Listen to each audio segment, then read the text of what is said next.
موضوع مسلمانوں کی پہرہ داری کرنا۔ سامعین کرام، ہمیں یہ بات معلوم ہونی چاہیے کہ بعض ایسے اعمال ہیں جن کا سلسلہ مرنے کے بعد بھی جاری رہتا ہے۔ چنانچہ حضرت فضالہ بن عبید رضی اللہ تعالی عنہ سے مروی ہے کہ اللہ کے پیارے رسول اکرم صلی اللہ علیہ وسلم نے فرمایا، ہر آدمی کے مرتے ہی اس کے عمل کا سلسلہ ختم ہو جاتا ہے، منقطع ہو جاتا ہے، سوائے اس شخص کے جو پہرہ داری کرتے ہوئے اللہ تعالی کی راہ میں وفات پا جائے۔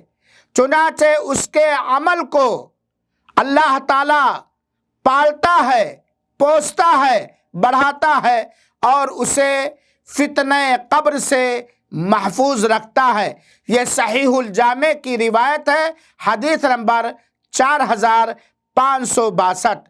اس حدیث سے یہ بات معلوم ہوئی کہ مسلمانوں کی پہرہ داری کرنے والے شخص جس کا اللہ کی راہ میں وفات ہو جائے، اس کے اس نیک عمل کے سلسلے کا اجر و ثواب جاری اور ساری رہتا ہے تا صبح قیامت۔ اللہ ایسے اعمال کرنے کی توفیق عطا فرمائے جو مرنے کے بعد بھی ہمارے لیے نفع بخش اور لابھدائک ہوں، آمین۔